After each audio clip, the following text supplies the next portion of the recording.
არ არის რომელიმე პოლიტიკური პარტიის კუთვნილება, არ არის რომელიმე თავობის ნება.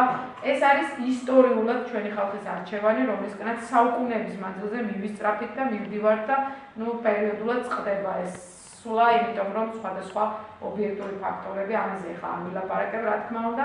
20 წელი არის დამოუკიდებლობის მოპოვებისთანავე საქართველოს გადაწყვეტა, რომ მისი სტრატეგიული ინტერესი არის დასავლეთთან სწრაფვა. ამ 20 წლის მანძილზე ჩვენ გამოვიცვალეთ რამდენიმე ხელისუფლება, მაგრამ თითოეული მათგანი იგივეს აფიქსირებდა, იგივე გზით ვითარდებოდა, მკითხვის ნიშნის ქვეშ ეს მიმართულება არ მომდგარა. დღეს ძალიან აქტიურია ეს მიმართულება და ის განგრძობითობა, რაც ამ პროცესს აქვს და რასაც ხედავთ და ვაკვირდებით ჩვენ კი არა და ჩვენი პარტნიორები და დასავლეთი ძალიან მნიშვნელოვანია და თამამად შეგვიძლია ვთქვათ, რომ საქართველოს მთავრობა არის ძალიან აქტიური ამ გზაზე და ეს პროცესი გახდა შეუქცევადი.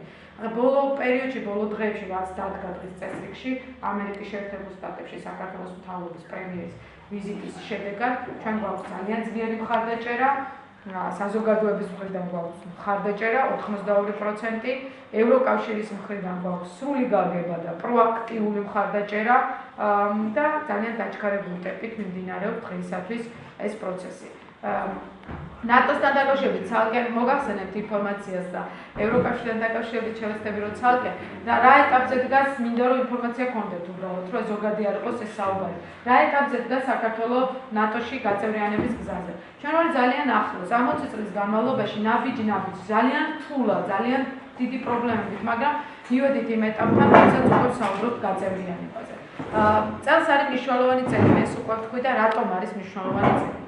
დღის წესრიგში გვაქვს ორი ძალიან დიდი ღონისძიება. ერთი სექტემბერში ნატოს სამიტი, რომელიც გაიმართება დიდ ბრიტანეთში, სადაც გადაწყვეტილება უნდა იქნეს მიღებული და მეორე ევროკავშირთან დაკავშირებით ასოცირების შეთანხმების ხელმოწერა საქართველოსა და ევროკავშირის შორის, რაც საქართველოს ევროკავშირთან ინტეგრაციას ხდის შეუქცევად და რატომ ხდის შეუქცევად, ამაზეც მოგაწოდეთ ინფორმაციას.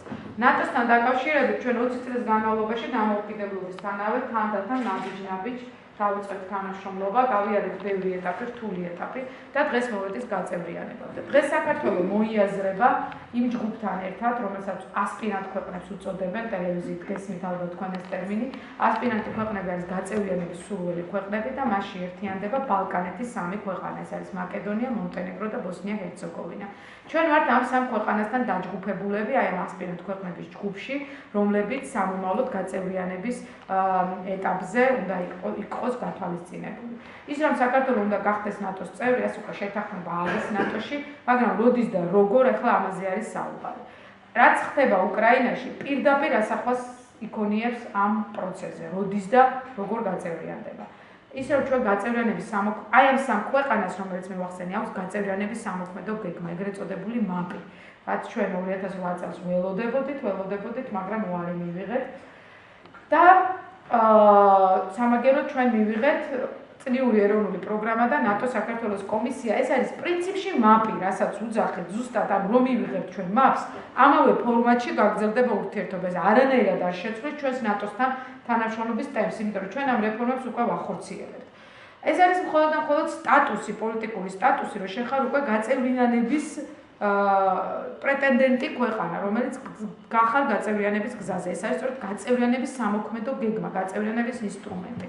აი ჩვენ გვაქვს დიდი მოლოდინი, რომ სექტემბერში მოლოდინი გვაქვს მხოლოდ ვივიღებთ საქართველოს გაწევრიანების სამოქმედო გეგმას, ან სხვა რომელიმე ინსტრუმენტს, რომელიც საქართველოს გაწევრიანებას გახდის რეალურს. რატომ ამბობ ან სხვა რომელიმე ინსტრუმენტს? ეს უნდა იყოს რაღაც ხელშესახები და არ უნდა იყოს ყოველდღიურად დეკლარირებული წინადადება ნატოს მოლიქ სამიტის რეზოლუციაში, რომ ისინი აღიარებენ საქართველოს პროგრესს, სწრაფვას და ასე შემდგომ და ჩვენს მონაწილეობას ავღანეთში და ასე შემდგომ. ეს უნდა იყოს უკვე კონკრეტული მექანიზმი და რატო? რა იძლევა ამის საფუძველს? 2008 წელს, როცა დღის წესრიგში იყო საქართველოსთვის ბუქარესტის სამიტზე მაპის მინიჭების საკითხი და იყო ძალიან ცხარე კამათი, 12 საათიანი კამათი ნატოს ქვეყნების ლიდერებს შორის, მათ შორის პრეზიდენტები, მაშინ იყო ბუში და აქეთ მერკელი და იყო მართლა ცხარე კამათი ამ საკითხზე. გადაწყვეტილება იყო მიღებული უარყოფითი და არგუმენტი, რატომ იყო მიღებული, იყო საუბარი, რომ საქართველოს ჯერ მზად არ არის ამისთვის. და იქ არის დემოკრატიული პრობლემები, ადამიანის უფლებების დაცვასთან დაკავშირებული პრობლემები და მოკლედ შეთანხმება ვერ მოხდა. და მოვედით დღემდე. აი დღეს არ არის საკითხი ისეთი, რომელზეც ნატო გვეუბნება, რომ საქართველოს მზად არ არის. დღეს მივედით იმ ეტაპთან, როცა ნატო გვეუბნება, რომ საქართველოს აჩვენა პროგრესი, საქართველოს აჩვენა დემოკრატიული ცვლილებები, არჩევნების გზით ხელისუფლების ცვლილება არის ყველაზე მნიშვნელოვანი მონაპოვარი, რაც გვაქვს. საქართველოს არის ყველაზე სტაბილური კონტრიბუტორი ავღანეთში, ყველაზე დიდი კონტრიბუციით, დიდი დანაკარგით. საქართველოს არის იქ, სადაც უნდა იყოს. სამხედრო რეფორმა არის შეფასებული როგორც ყველაზე წარმატებული რეფორმა, არა მარტო ჩვენს ქვეყანაში, არამედ უკვე გაგვაქვს ჩვენ სხვა პარტნიორ ქვეყნებში. საქართველოს ერთვება სწრაფი რეაგირების ჯარებში, საქართველოს ერთვება ევროკავშირის ახალ მისიაში მალში, რაც ნიშნავს იმას, რომ პრაქტიკულად სამხედრო კუთხით საქართველოს უკვე ნაწილია არა მარტო ნატოსი, არამედ ევროკავშირის ოპერაციებსა.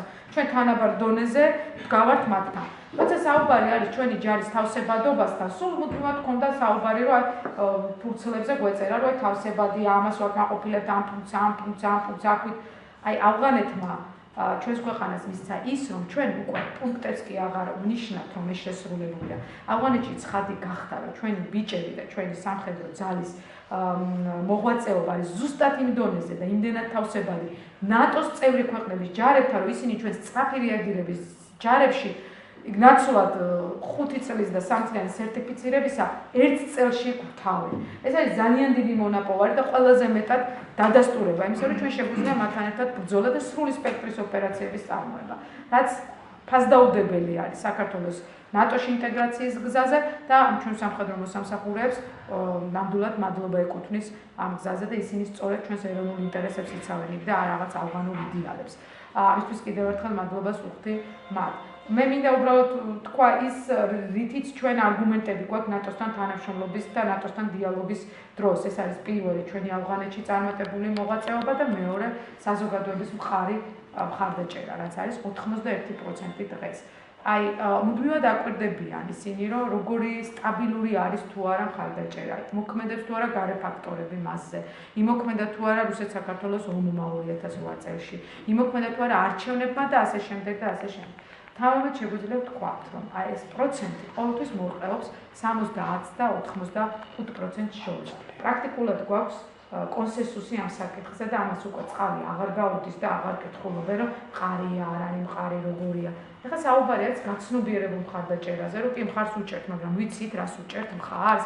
აი უკვე მეორე ეტაპზე გადავედით, რომ ჩვენ კითხვები გვაქვს, რომ რატომ უჭერთ მხარს, რა არის, რა ვალდებულება გვექნება, როგორ შეიცვლება ჩვენი ცხოვრება და ასე შემდგომ. მაგრამ ის, რომ ჩვენ ყველას ერთად გვესმის, რომ ნატო არის უსაფრთხოების ორგანიზაცია და ჩვენ ნატოში გაწევრიანება, იმიტომ გვინდა, რომ ჩვენი უსაფრთხოება იყოს დაცული და ჩვენი მომავალი, ეს სასახა არის და სწორედ ამიტომ არის ეს ამხელა მხარდაჭერა და არა იმიტომ, რომ ჩვენ რაღაც ამერიკა მოგწოს და გვინდა, რომ 22 ქვეყანასთან ერთად 29 ქვეყანა ვიყოთ, ხო?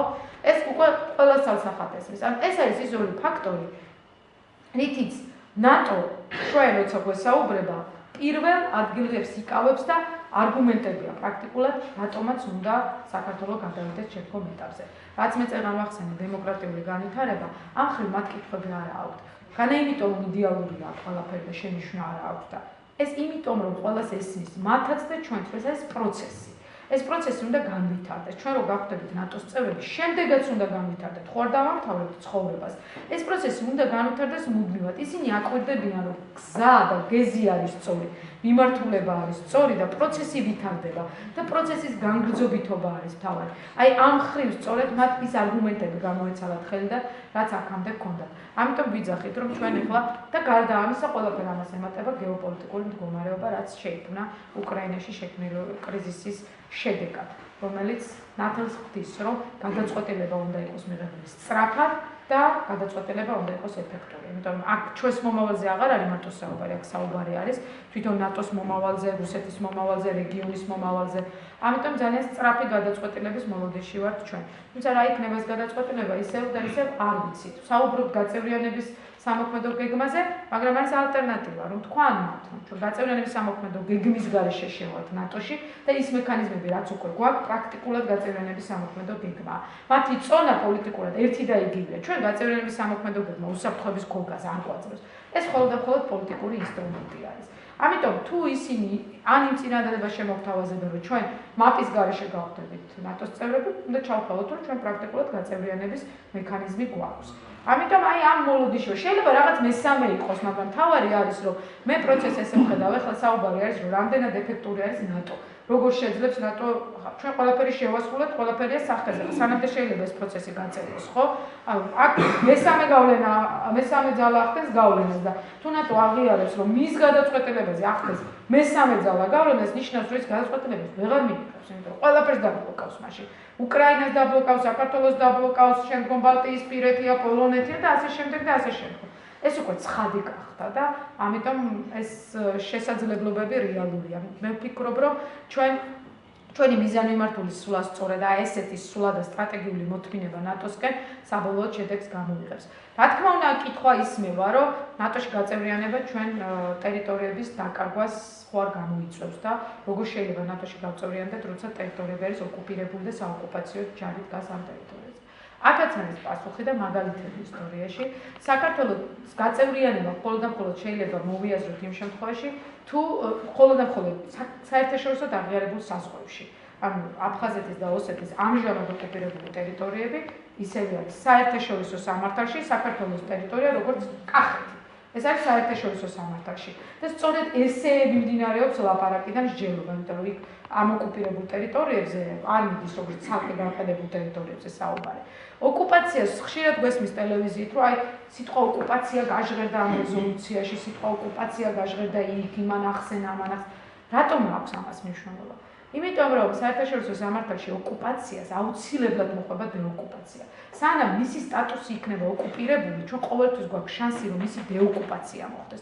აი ჩვენ თუ შევეგუებით, როდესმე რა თქმა უნდა ეს არ მოხდება, რომ ეს ტერიტორიები ოკუპირებული კი არ არის, ახალი რეალობა არის შექმნილი, როგორც რუსეთს უნდა, მაშინ რა თქმა უნდა ჩვენ თვითონ ვისმენთ წერტილს ყველაფერს, მაგრამ ეს ტერიტორიები არის ოკუპირებული. ამ ტერიტორიებზე დგას საოკუპაციო ჯარი. ეს ტერიტორიები არის ქართული მიწა.